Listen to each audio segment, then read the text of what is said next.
Assalamualaikum warahmatullahi wabarakatuh. Sebelumnya perkenalkan, nama saya Putri Wulansari, Prodi Ilmu Komunikasi Universitas Islam 45 Bekasi, semester 2 paralel 3. Dengan dibuatnya video ini untuk memenuhi tugas UTS mata kuliah karakteristik keislaman dengan dosen pengampu Bapak Rizal Pahlevi.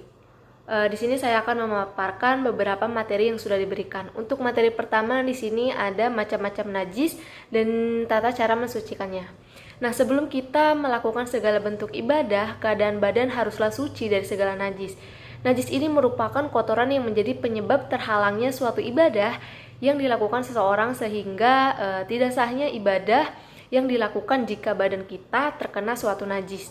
Tidak hanya badan yang harus dalam keadaan suci, tetapi pakaian yang digunakan, mukena, dan juga tempat yang digunakan untuk beribadah pun harus suci dari najis. Najis ini dibagi ke dalam beberapa macam. Pada kesempatan ini, saya akan memaparkan sekilas tentang macam-macam najis dan juga cara membersihkannya atau mensucikannya. Untuk najis pertama ini ada najis muhafafah. Najis yang pertama ini adalah najis muhafafah atau najis ringan. Nah, contoh dari najis ini antara lain air kencing bayi laki-laki yang belum berusia 2 tahun, maji atau air yang keluar dari kemaluan akibat terangsang. Karena najis ini tergolong ringan, maka untuk membersihkannya pun cukup mudah. Kamu hanya perlu memercikan air ke bagian yang terkena najis tersebut. Kemudian ada najis mutawasito. Najis mutawasito ini merupakan jenis najis yang golongan atau tingkatannya ini sedang. Ada banyak kotoran yang termasuk najis mutawasito, misalnya najis yang keluar dari kubul atau dubur manusia dan binatang, kemudian darah haid, air mani, minuman keras, dan juga bangkai hewan selain ikan dan belalang. Namun secara umum najis mutawasito ini dibagi menjadi 2. Di antaranya ada najis ainiyah dan juga najis hukmiyah. Nah, najis ainiyah ini adalah najis yang berwujud dan dapat dilihat, memiliki warna, bau, dan rasa. Sedangkan najis hukmiyah ini adalah najis yang tidak kelihatan wujudnya, seperti bekas kencing, arak yang sudah mengering, dan lainnya. Adapun cara mensucikan najis ini, yaitu yang pertama harus membersihkan dulu najis ainiyah, lalu dilanjut dengan membersihkan najis hukmiyah. Kemudian ada najis mugolajo. Najis mugolajo ini masuk ke dalam golongan atau tingkatan najis yang berat. Kotoran yang termasuk najis ini berasal dari hewan, anjing, dan juga babi. Dikatakan terkena najis adalah ketika kita terkena atau menyentuh babi, dan juga ketika kita terkena air liur anjing secara sengaja maupun tidak sengaja. Nah, najis mugolajo ini dapat disucikan dengan cara membasuhnya dengan air sebanyak 7 kali, di mana salah satunya ini harus dicampur dengan tanah. Membersihkan najis dengan basuhan air dan campuran tanah ini dapat dilakukan dengan 3 cara. Cara yang pertama ini mencampur air dan tanah secara bersamaan, baru kemudian diletakkan langsung pada area yang terkena najis. Nah, cara inilah yang paling utama dibandingkan dengan cara-cara yang lain. Kemudian cara yang kedua ini meletakkan tanah di area yang terkena najis, lalu memberinya air dan mencampurkan keduanya. Barulah kemudian membasuhnya hingga bersih, atau bisa dengan cara yang ketiga, yaitu memberi air terlebih dahulu di area yang terkena najis, kemudian memberinya tanah dan mencampur keduanya, lalu dibasuh hingga bersih, hingga najis itu benar-benar hilang. Kemudian ada najis mafu. Najis mafu ini najis yang bisa dimaafkan, jadi diperbolehkan untuk tidak dibersihkan atau tidak perlu disucikan. Contoh dari najis mafu ini yaitu bangkai hewan yang tidak mengeluarkan darah atau nanah. Najis seperti ini dimaafkan baik ketika mengenai air maupun saat mengenai pakaian. Kemudian di sini saya akan menjelaskan macam-macam air dalam toharoh. Air yang dapat digunakan untuk bersuci dalam toharoh merupakan air yang berasal dari bumi dan berasal dari langit. Air yang pertama ini air hujan, yang kedua air salju atau air es, yang ketiga air embun, kemudian yang keempat air laut, yang kelima air sumur, yang keenam air sungai, dan yang terakhir ada air sumber atau sumber mata air. Nah, di sini saya juga akan menjelaskan apa itu hadas kecil dan besar dan cara membersihkannya. Hadas ini adalah keadaan seseorang yang tidak berada dalam keadaan suci dikarenakan adanya sesuatu yang datang dan ditetapkan sebagai hal yang dapat membatalkan keadaan suci. Untuk hadas kecil, sebagian besar ulama dan ahli fikih telah menetapkan jika buang air kecil dan besar, kentut, keluarnya maji dan wadi dalam keadaan sehat merupakan hadas kecil. Nah, ketika seseorang sedang dalam keadaan hadas kecil, kita tidak diperbolehkan untuk melaksanakan ibadah seperti sholat, menyentuh Al-Quran, dan melakukan tawaf sebelum menyucikan diri dengan wudhu. Untuk menyucikan diri setelah buang air kecil atau besar, mengeluarkan maji dan wadi bisa dilakukan dengan membersihkan kemaluan atau lubang tempat keluarnya ketiga perkara tersebut lalu berwudu. Kemudian untuk hadas besar ini merupakan keadaan di mana seseorang yang sedang dalam keadaan janabah, sementara orang yang melakukan hadas besar tersebut adalah junub. Beberapa perkara yang termasuk ke dalam hadas besar antara lain mengeluarkan mani dalam keadaan sadar maupun tidur atau umumnya disebut mimpi basah.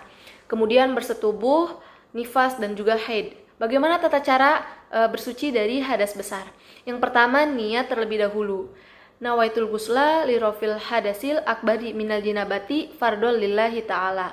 Kemudian ambil air di kamar mandi lalu basuh tangan sebanyak 3 kali.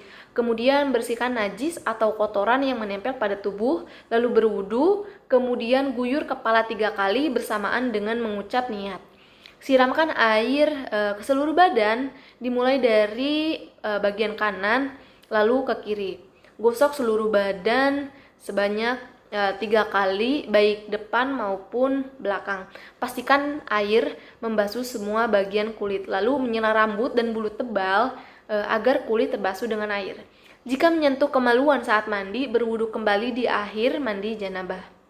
Kemudian di sini saya akan mempraktikkan tata cara wudu. Syarat wudu. Untuk syarat wudu ini yang harus dipenuhi sebelum wudu ialah yang pertama muslim, akil atau berakal, kemudian balik, tidak berhadas besar, menggunakan air yang suci lagi menyucikan, kemudian mengetahui mana yang wajib dan juga mana yang sunnah. Untuk tata cara wudhu yang baik dan benar, yang pertama membaca Bismillahirrahmanirrahim sambil mencuci kedua belah tangan. Kemudian dilanjut dengan berkumur sebanyak 3 kali. Kemudian dilanjut dengan membasuh lubang hidung sebanyak 3 kali. Kemudian mencuci muka mulai dari tempat tumbuh rambut kepala hingga ke bawah dagu. Kemudian dari telinga kanan ke telinga kiri sambil membaca doa wudhu sebagai berikut. Nawaitul wudu'a lirofil hadasil asghori fardhu lillahi ta'ala. Kemudian mencuci kedua belah tangan sampai siku berjumlah masing-masing 3 kali. Setelah selesai mencuci kedua belah tangan, teruskan menyapu sebagian rambut kepala sebanyak 3 kali. Lalu dilanjutkan dengan mengusap kedua daun telinga sebanyak 3 kali. Dan terakhir mencuci kedua belah kaki sampai mata kaki sebanyak 3 kali. Nah, usai wudhu, dianjurkan untuk membaca doa selesai wudhu sambil menghadap ke kiblat dan mengangkat kedua belah tangan. Berikut bacaan doa selesai wudhu. Asyhadu an la ilaha illallah wahdahu la syarikalahu wa asyhadu anna Muhammadan abduhu wa rasuluh. Allahumma ij'alni minat tawabina waj'alni minal mutatahhirina waj'alni min ibadikal sholihin. Kemudian untuk rukun wudhu. Wudhu ini dianggap sah apabila memenuhi semua rukun wudhu. Untuk rukun wudhu yang pertama ini ada niat, kemudian membasuh wajah, membasuh kedua tangan beserta kedua siku, kemudian mengusap sebagian kepala, lalu membasuh kedua kaki beserta mata kaki. Kemudian yang terakhir ini ada tertib, artinya melakukan rukun wudhu secara berurutan.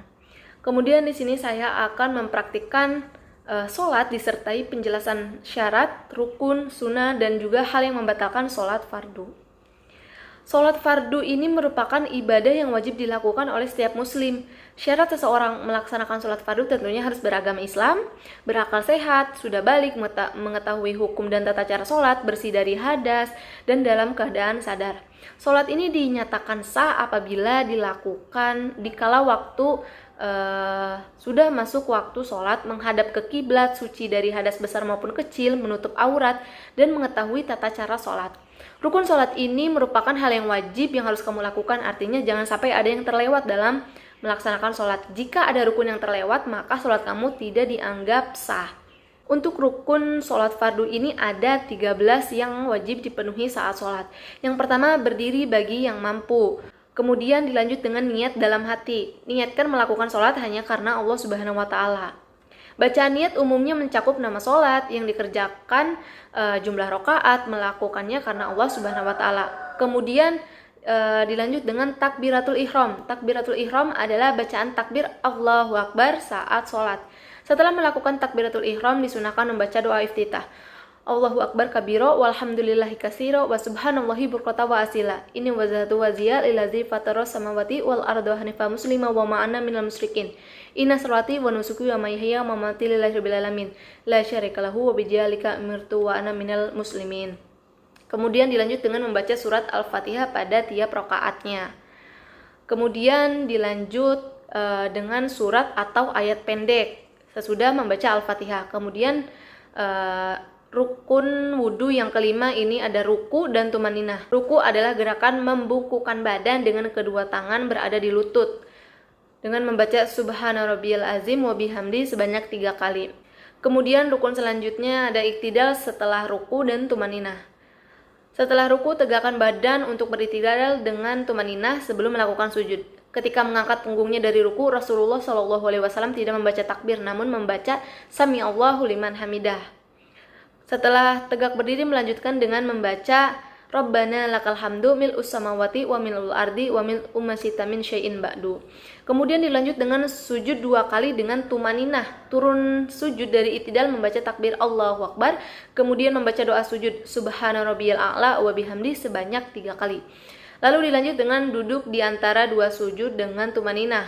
Nah, pada setiap rakaat setelah sujud pertama harus melakukan duduk di antara 2 sujud sebelum sujud yang kedua. Duduk di antara 2 sujud ini juga dilakukan dengan tumaninah.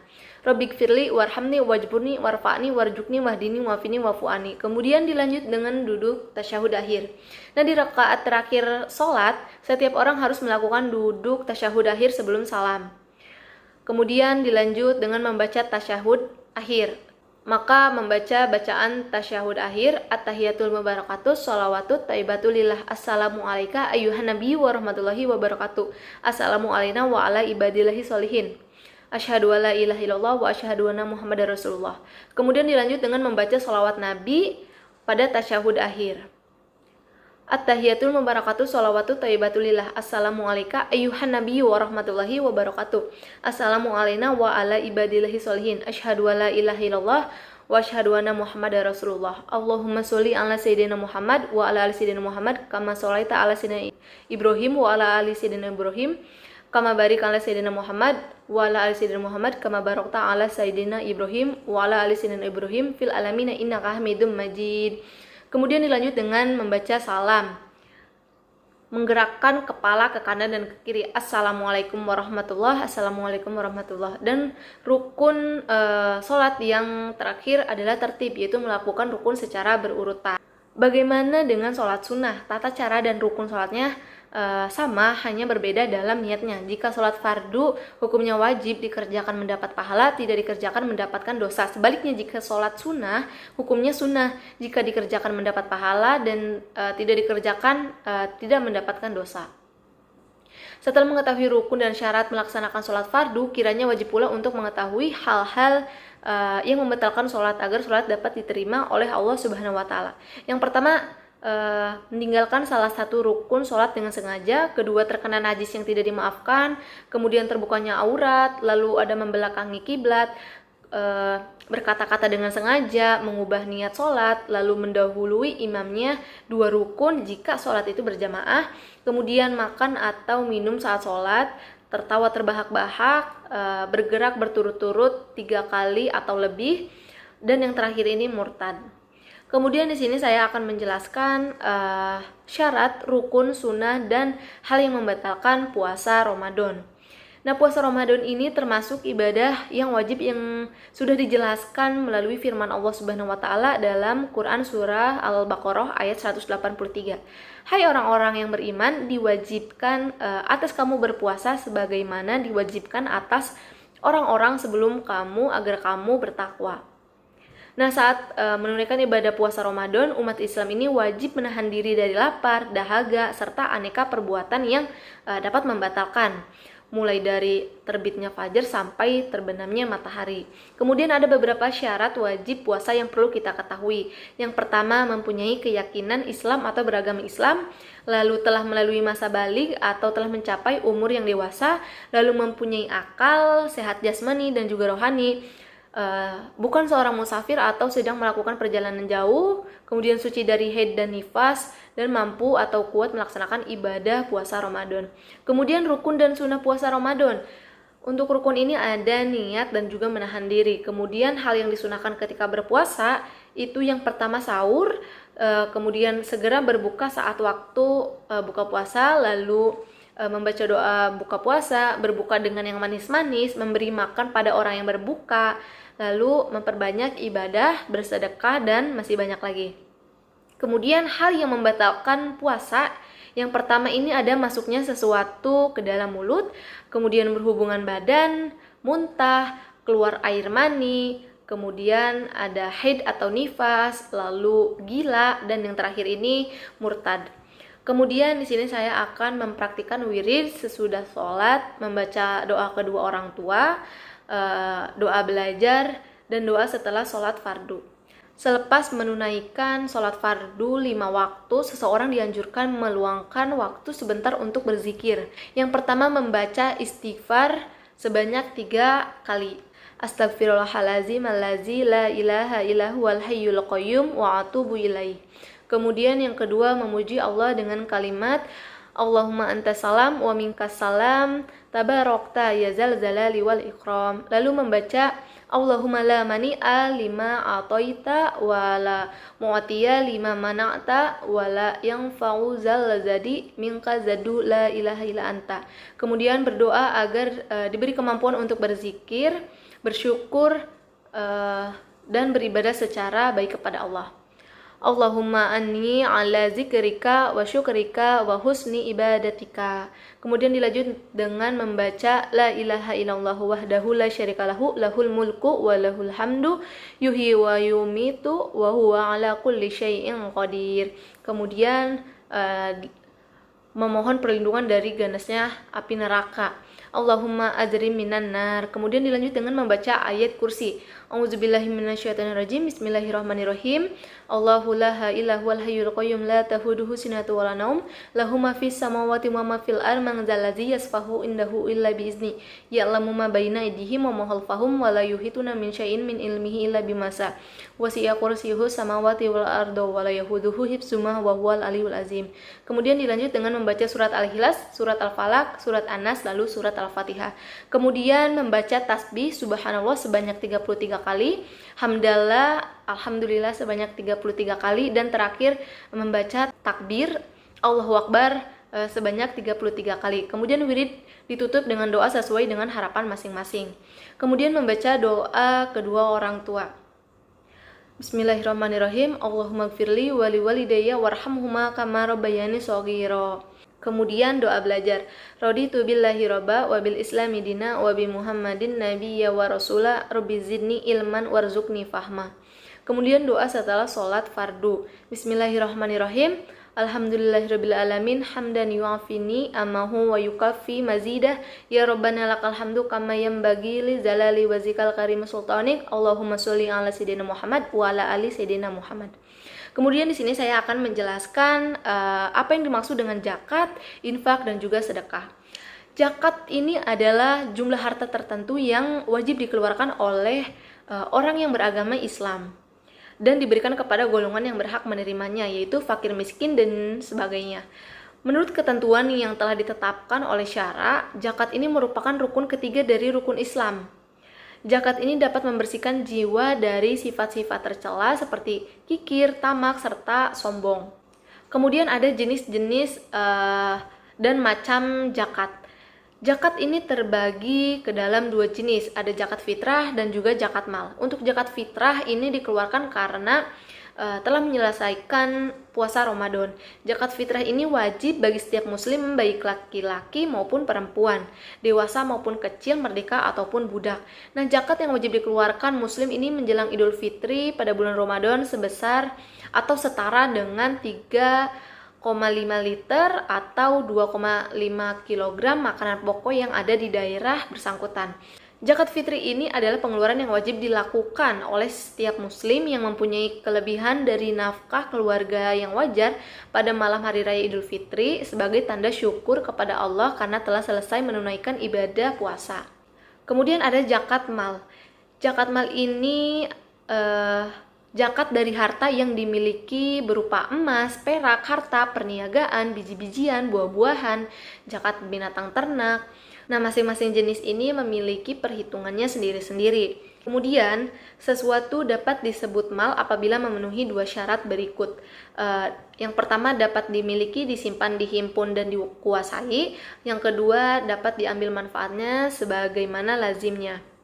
Jenis-jenis harta yang wajib dijakati, ada zakat emas dan perak, kemudian zakat binatang ternak, zakat hasil pertanian, zakat profesi, zakat perniagaan, zakat rikoz, terus dan juga barang tambang.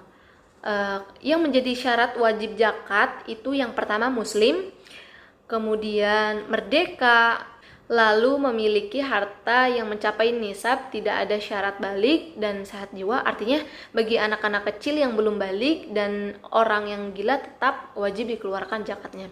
Kemudian syarat kekayaan wajib dizakati. Yang pertama milik sepenuhnya, kemudian cukup haul, lalu berkembang, kemudian cukup nisab, kemudian lebih dari kebutuhan pokok, dan bebas dari hutang. Nah, orang-orang yang berhak menerima zakat ini adalah orang fakir dan miskin, amil zakat, mualaf, rikob, gorim, fisabilillah, dan juga ibnu sabil. Nah, orang yang tidak berhak menerima zakat ini adalah orang kafir dan etis, lalu orang kaya raya, keluarga Bani Hashim dan Bani Muthalib, dan yang terakhir ini orang yang menjadi tanggung jawab para wajib zakat. Kemudian hikmah dalam berzakat, mensucikan diri dari sifat kikir, mendidik berinfak dan memberi, beralhaq dengan akhlak Allah, terus meninvestasikan syukur atas nikmat Allah, mengobati hati dari cinta dunia, kemudian mengembangkan kekayaan batin, lalu mensucikan harta dari bercampurnya dengan hak orang lain, mengembangkan dan memberkahkan harta. Membayar zakat itu berarti mensyukuri nikmat Allah. Nikmat yang disyukuri dijanjikan oleh Allah akan ditambah. Kemudian kekayaan yang dikumpulkan oleh seseorang belum tentu dari hasil jerih payah dan keringat sendiri. Oleh karena itu kita harus membagi kekayaan kepada fakir miskin. Lalu yang terakhir ini zakat mendidik orang yang dermawan atau pemurah. Nah, kemudian untuk infak ini berasal dari kata anfaka atau berarti mengeluarkan sesuatu untuk kepentingan sesuatu. Infak ini adalah salah satu ibadah yang bisa kita lakukan untuk menyempurnakan amalan. Nah, infak ini dapat dianggap sah apabila pemberian itu sudah mengalami proses serah terima. Nah, ada pula rukun infak. Yang pertama pemberi infak, penerima infak, barang yang diinfakkan, lalu ada penyerahan. Apa sih syarat-syarat infak? Syarat infak menurut Hanabilah ada 11. Infak dari harta yang boleh ditasarufkan, kemudian terpilih dan sungguh-sungguh, harta yang diperjualbelikan tanpa adanya pengganti, kemudian orang yang sah memilikinya, sah menerima, walinya sebelum pemberi dipandang cukup waktu, menyempurnakan pemberian, tidak disertai syarat waktu, pemberi sudah dipandang mampu tasaruf, kemudian mauhub harus berupa harta yang khusus untuk dikeluarkan. Kemudian syarat barang yang diinfakkan ini harus barang yang terlihat wujudnya. Kemudian barang yang dihibahkan ini adalah barang yang memiliki nilai atau harga. Kemudian barang yang dihibahkan ini adalah betul-betul milik orang yang memberikan hibah dan berpindah status kepemilikannya dari tangan pemberi hibah ke tangan penerima hibah. Kemudian untuk materi terakhir ini ada sodakoh. Sodakoh ini atau sedekah ini adalah mengamalkan harta di jalan Allah dengan ikhlas tanpa mengharapkan imbalan dan semata-mata mengharapkan ridhonya sebagai bukti kebenaran iman seseorang. Bersedekah ini haruslah dengan niat yang ikhlas, jangan ada niat ingin dipuji atau dianggap dermawan. Dan jangan menyebut-nyebut sodako yang sudah dikeluarkan, apalagi menyakiti hati si penerima. Sebab yang demikian itu dapat menghapuskan pahala sodako. Kemudian ada keutamaan sodako. Orang yang bersedekah dengan ikhlas akan mendapatkan perlindungan dan naungan arsy di hari kiamat. Kemudian sebagai obat bagi berbagai macam penyakit. Kemudian Allah akan melipat gandakan pahala orang yang bersedekah. Dengan bersedekah ini bisa menghapus kesalahan, kemudian merupakan pembersih harta dan mensucikan dari kotoran. Lalu sedekah juga merupakan tanda ketakwaan, sebagai perisai dari neraka, kemudian sebagai pelindung di padang mahsyar. Nah, orang yang bersedekah termasuk ke dalam 7 orang yang dinaungi di akhirat nanti.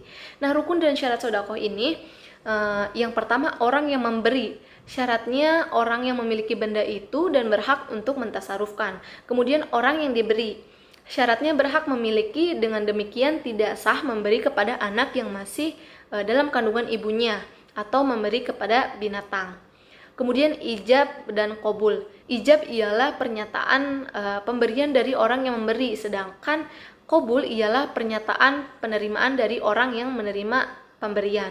Kemudian yang terakhir ini barang yang diberikan. Syaratnya barang yang dapat dijual. Kemudian ada perbedaan infak dan juga sedekah. Sedekah ini ditunjukkan kepada orang yang terlantar, sedangkan hadiah ditujukan kepada orang yang berprestasi. Nah, sedekah ini membantu orang-orang terlantar memenuhi kebutuhan pokoknya. Sedekah adalah wajib dikeluarkan jika keadaan menghendaki, sedangkan hadiah hukumnya mubah. Perbedaan sedekah dengan infak, bahwa sedekah ini lebih bersifat umum atau luas, sedangkan infak ini adalah pemberian yang dikeluarkan pada waktu menerima rizki atau karunia Allah Subhanahu wa Ta'ala. Namun keduanya memiliki kesamaan, yakni tidak menentukan kadar, jenis maupun jumlah, dan diberikan dengan mengharapkan ridho Allah. Kemudian hikmah dari infak dan sedekah. Hikmah dan manfaat infak ini adalah sebagai realisasi iman kepada Allah, merupakan sumber dana bagi pembangunan sarana maupun prasarana yang dibutuhkan umat Islam, kemudian menolong dan membantu kaum duafa. Kemudian untuk hikmah sedekah ini menumbuhkan ukhuwah Islamiyah, kemudian dapat menghindarkan dari berbagai bencana dan juga akan dicintai Allah Subhanahu wa Ta'ala. Sekian penjelasan materi yang dipaparkan oleh saya, kurang lebihnya mohon maaf. Wassalamualaikum warahmatullahi wabarakatuh.